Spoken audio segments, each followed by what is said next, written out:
and welcome to an episode of Witchcraft and Alchemy. Today we are going to build a physical vapor deposition machine. For some time I had these parts from an ICP-MS machine. I was able to get them basically for free, but they were just thrown in the attic for years to one day become something interesting. The main parts I had are this Edwards XT250 turbomolecular pump, this main chamber from the ICP and this roughing pump. And I had a box full of miscellaneous parts which includes an Edwards Pirani and an inverted magnetron gauge. The first issue what we need to solve is that there isn't much space in the chamber. So in order to fit the PVD sputtering gun, I need to drill a 7 cm diameter hole in the middle part. First this issue seemed really difficult to solve, but then I just bought a random crown drill bit, and with the help of a 40 mm threaded rod I made a custom tool. I used the already existing hole and just widened it. Of course, some welds on the parts are a good idea so they don't come apart.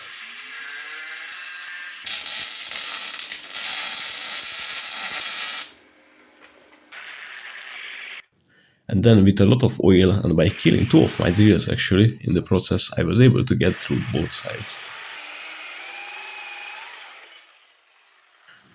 There was still a little bit of material left over, but I was able to sew it away manually. Honestly, it went much easier than I expected, but aluminum isn't a real metal anyway, so I shouldn't be surprised, I guess. After cleaning the mess I made, I realized that there are going to be a lot of parts I need to machine in order to plug all the existing holes. This chamber is basically a Swiss cheese. The parts are these plates and these parts that are holding and sealing the sputtering gun. But what is a sputtering gun anyway, and why am I making this? Well, I was always fascinated by this type of coding method, mostly because I think that electrochemistry is a scam and galvanizing stuff never worked for me, so it is kind of a revenge arc. Using a sputtering gun is a way to vaporize a material and coat conductive or not conductive parts with that material. Usually this is some kind of metal, but not always. It works by applying a high voltage differential between the anode, which is the chamber wall and shield, and the cathode, which is the target. We do this in a near vacuum with some gas, which in our case is argon. The cathode has some specially arranged magnets inside which helps to trap the electrons near its surface. This way, there is going to be a localized plasma forming where the gas atoms get stripped from their electrons, become positively charged, and they get accelerated towards the cathode. When colliding with it, they strip metal atoms out, and they shoot out from the sputtering gun. One advantage of this is that the atoms get relatively high energy, so when they collide with the surface they stick really well and fill all the gaps that are in line of sight of the gun. So after I made the cam pads, I parted the aluminum stock with an angle grinder, which is probably the worst tool for the job, especially because I didn't have any aluminum discs. And after petting the dog I faced some real problems. Okay, so I just turned on the CNC machine, and as you can see the computer is stuck on the boot screen, and that's because the BIOS batteries died. What is a problem because all of the settings are defaulted to the factory ones, and the Linux CNC what am I running on this machine is really sensitive about those things. So now we have to take this PC apart and change the battery. But after a quick fix on the BIOS, it eventually turned on and worked correctly. In these shots you can see my horrible setup. I probably should take care of this machine one day, but for now it works. You know, it's one of those projects where temporary solutions become permanent, and that can be said every part of this machine. Emulsion is dripping everywhere, chips flying through the garage despite the enclosure, and in the worst case some actual parts flying as well. But at the end of the day it gets the job done reasonably well, and machining PTFE was one of the most satisfying things ever. After I was done with those parts, I machined the copper plate for the sputtering gun. In the model you can see how it is basically just a plate with holes and a pocket. This was my first time machining copper and it actually went really smoothly, and even my non-orthodox part holding down my wood screws held up pretty well. The copper you see here is an unknown AliExpress alloy, but it should be close to pure. By this you can tell that I'm not taking this whole ultra vacuum thing super seriously. If I were, I probably should use some special stuff, but for PVD this is going to be just fine. In this clip, you can see that I cut some threads in the holes of the plate. In there, I screw some M5 to M3 thread adapters to protect the copper threads from wearing out. To hold them in place, I just use the center punch.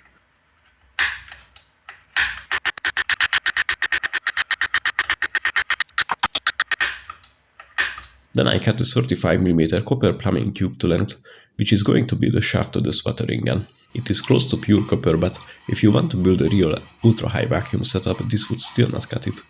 This is one of the reasons why I went with a sputtering gun instead of a purely evaporative PVD. It needs just moderately good vacuum, not ultra-high vacuum. What is all the difference? After a bit of cleanup, I was ready to weld the two copper parts together. The only problem is that I never welded copper before, and from my tests it turned out to be kind of impossible for me. So I had to braze them together. First I preheated the parts with a blowtorch while applying a generous amount of flux.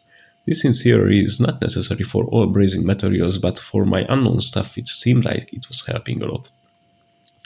I used a TIG welder for the brazing, and this meant that I had really good control over how and where the puddle was flowing.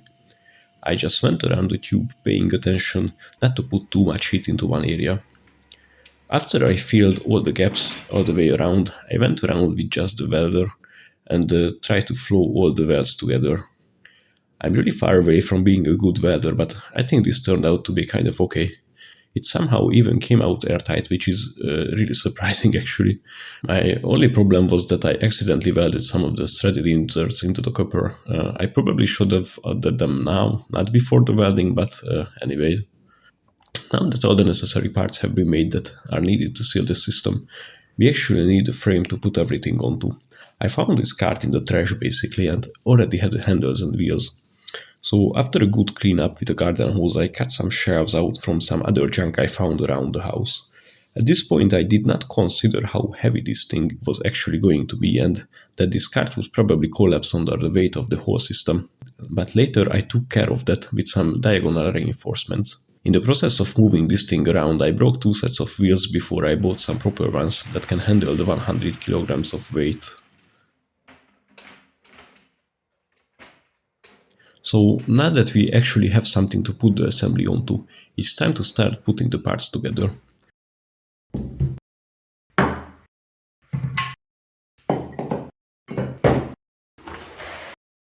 To have a good visibility on the chamber, it has a glass window on the top and a glass door on the front. The window is an 8mm thick borosilicate glass disc with a diameter of 80mm. The glass door is a 12mm tempered glass slab. We need to remember that no matter how high vacuum we pull, it only can be 1 atmosphere less than the atmospheric pressure itself. For safety, it doesn't really matter if the vacuum is partial or ultra high. That being said, it is a really good idea to be as cautious as possible when we are dealing with pressure differences and glass. That is one of the reasons why this door is tempered. In theory, regular 12mm glass would be enough, but better safe than sorry, and if it shatters, it is going to shatter into really small pieces instead, which is, I think, better. I don't really know actually. I didn't film it, but I put the roughing pump and the variac on the frame roughly in the right place to be able to test the setup. After I lifted the whole assembled chamber to the top, I connected it with the roughing pump. But that isn't enough for a test. We actually need a way to tell if we are pulling a vacuum and if we have any leaks.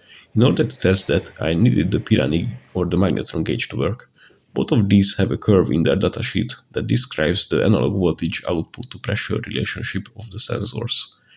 I wasted literally hours of my life trying to fit some function onto these stupid curves, but the only things that kind of worked was a 6-degree polynomial, which we all know that is not really the right solution.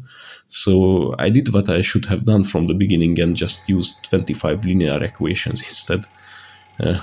After I did all of this, I was able to test the sensors. In this shot you can see how the pressure starts to drop after I turned on the pump. This was with the Pirani gauge, which can operate at atmospheric pressure.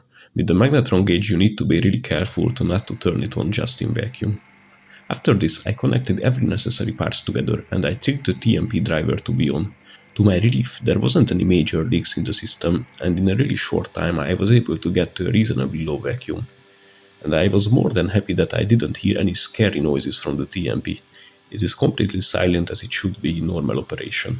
Now that this is out of the way, we can finally make the magnet assembly for the sputtering gun, which consists of some sandwiched together metal plates and magnets. There is a bottom copper plate where the water fittings are soldered, an iron plate whose job is to close the magnetic field from the two magnets on top, and finally a copper plate on the top with some soldered in threaded rods to hold the assembly together. You can see how one of the water fitting goes nearly all the way to the top plate. This is the water outlet and its job is to prevent any bubbles from remaining in the water channel.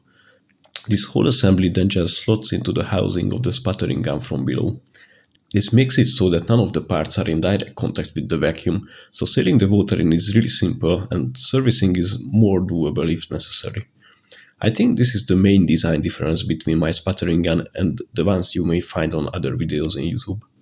This means that the size of the gun is limited to the copper pipe, but for my application it's completely fine. What you need to watch out for when you mix different metals together is galvanic corrosion. In this design, it's partially solved because between all the metal plates there are a silicone seal that prevents the water from getting in. I did add the burned oil coating on the iron as well to try to protect it. After putting everything together and pressure testing it, this part is done as well. I think it looks really cyberpunk and I really like this. To cool the magnets, I'm going to use this water cooler I made. It's two air coolers face to face with a water block between them. It has around 300 watts of cooling power.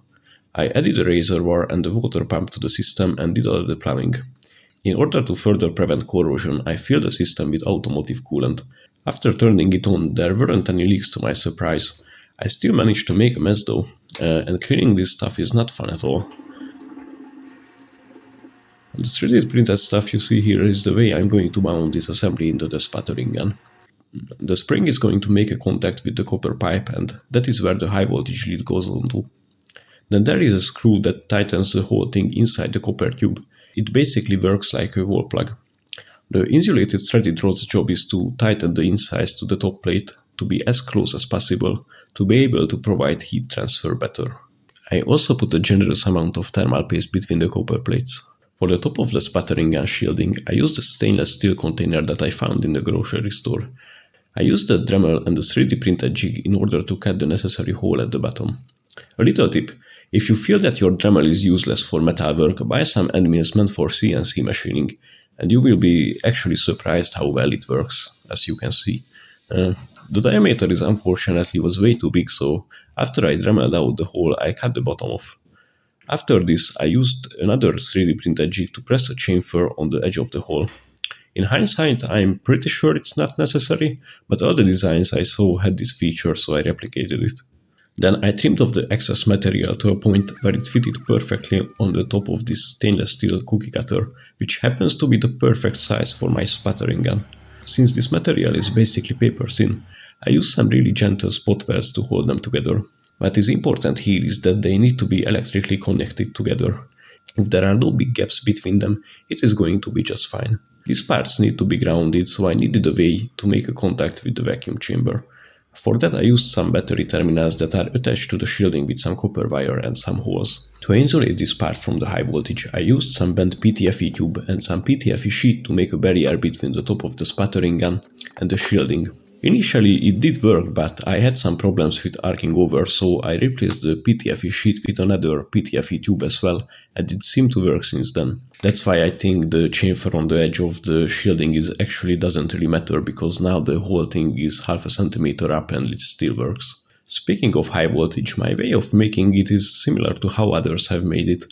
So I use the microwave oven transformer. Usually these are just rectified with one diode, and the other side of the secondary is directly connected with the transformer core. I got lucky though, and on my transformer I was able to access both of the secondary outputs, so I used the full bridge rectifier to make a DC voltage. This way my output is completely isolated to the other parts of the transformer and from the mains. This is important because the sputtering gun is in reverse polarity, meaning that in reference to the ground it is at negative potential. This is essential for the sputtering process. And by the way, this thing is super scary and lethal. Please don't play with something like this if you are not experienced with handling high voltage. And now the most exciting part, the program.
To use this thing, you first need to switch out the target for one you want to use. You remove the shielding, then you unscrew the clamp that is holding down the target. I usually only use just 2 screws because I'm super lazy. After that you can slide out the metal disc. In this shot you can kind of see how the surface has eroded away. Then you slide in your preferred target and fasten the screws.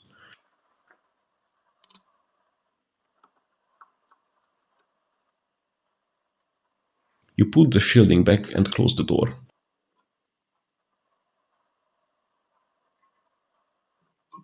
There is a latch that pushes the door to the seal as well. Next, you open your argon cylinder and preferably purge your outlet hose as well. After that, you can turn on the mains, which will power the fans, cooling and the logic circuitry.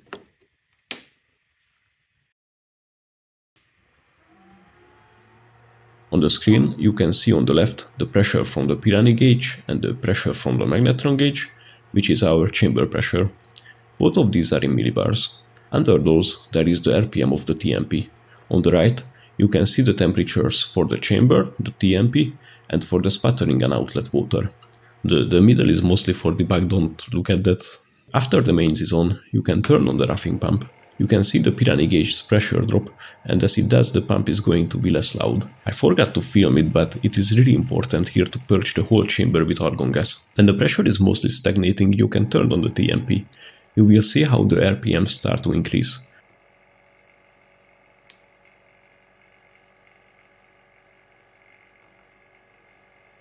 Once it reaches 60k, the pump is at max speed.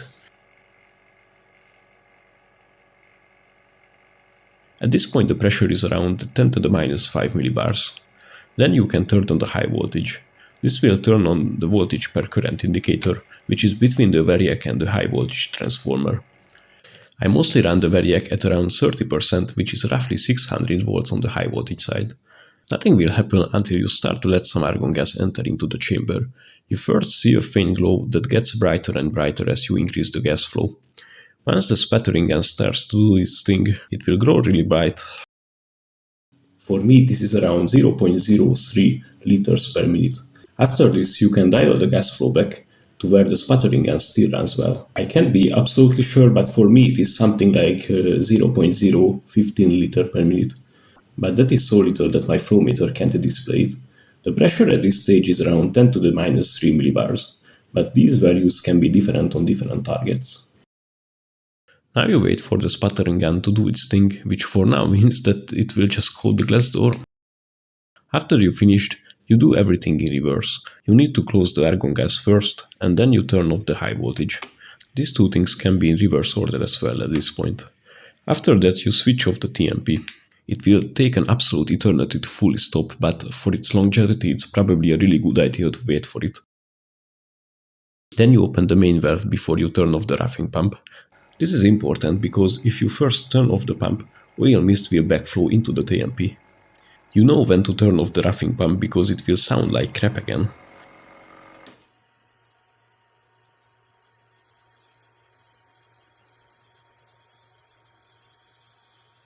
And that's it basically. To demonstrate what this setup is actually good for, I resin 3D printed some parabolas. The plan here is to polish them the best I can and then coat them with a layer of aluminum. In theory, if the surface is reflective enough, these two parts should act as a mirroscope. So I polish them with finer and finer sandpaper, and in the last stage I polish them with some automotive polishing paste. These grey parts are naturally really bad at reflecting light, even when polished, so the change should be dramatic. Overall it took me something like 1 hour to polish these, so next time I would probably use something like a drill or a lathe to help with it. After I did both of them, I put them one by one in the chamber. I still don't have any proper way to mount things, so I just made some makeshift stand from some welding wire. This distance what you see here between the part and the sputtering gun is probably the largest where I still got a good coating in a reasonably amount of time. I coated both of these for around 2 minutes. I was surprised that they actually look like proper mirrors now, but does it actually work? Putting them together and placing a small object inside should create an optical illusion of a hologram. And it is kind of working. It is clear that my polishing work is not good enough, and there is a lot of light loss between the two mirrors. In my opinion, it still looks really cool. It actually looks more like a hologram this way. I was curious how well the adhesion is to the surface, so I chose the most unsticky thing I could think of, which is a sheet of PTFE. I coated it with a layer of copper on both sides so I could check the conductivity as well. I even drilled some holes in the sheets to find out if I can make vias this way. The adhesion of the copper to the PTFE is really good, which is crazy to me. I couldn't really scrape it off with my nails. And the conductivity of the metal layer is good as well, even though it's really thin. But what's even cooler than this is that the vias came out conductive as well. So this means that we can actually make double-sided PTFE circuit boards. Like, how insane is that? So I quickly designed a circuit and laser cut it from a vinyl sticker. I also drilled some holes later and coated both sides. I think it turned out really sci-fi. The only unfortunate part is that the copper layer is so thin that as I try to solder to it, it simply dissolves into the solder. So I used some conductive silver glue to attach the SMD components to the circuit board, which is a really bad choice because it's really brittle and the board itself is flexible, which would be the point. So because of this, or maybe because of the higher track resistance, this circular flasher circuit isn't working properly. It kind of tries if I touch it the right way, but I think it is cool enough as it is.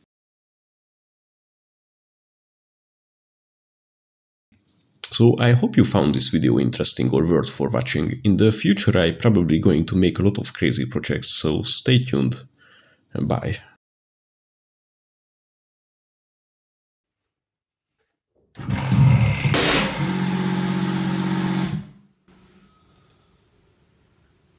Oh my god, what was that?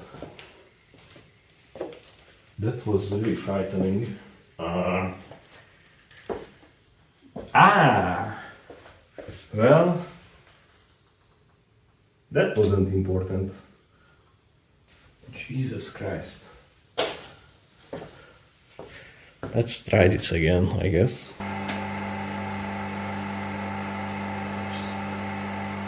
Oh, that's really cool.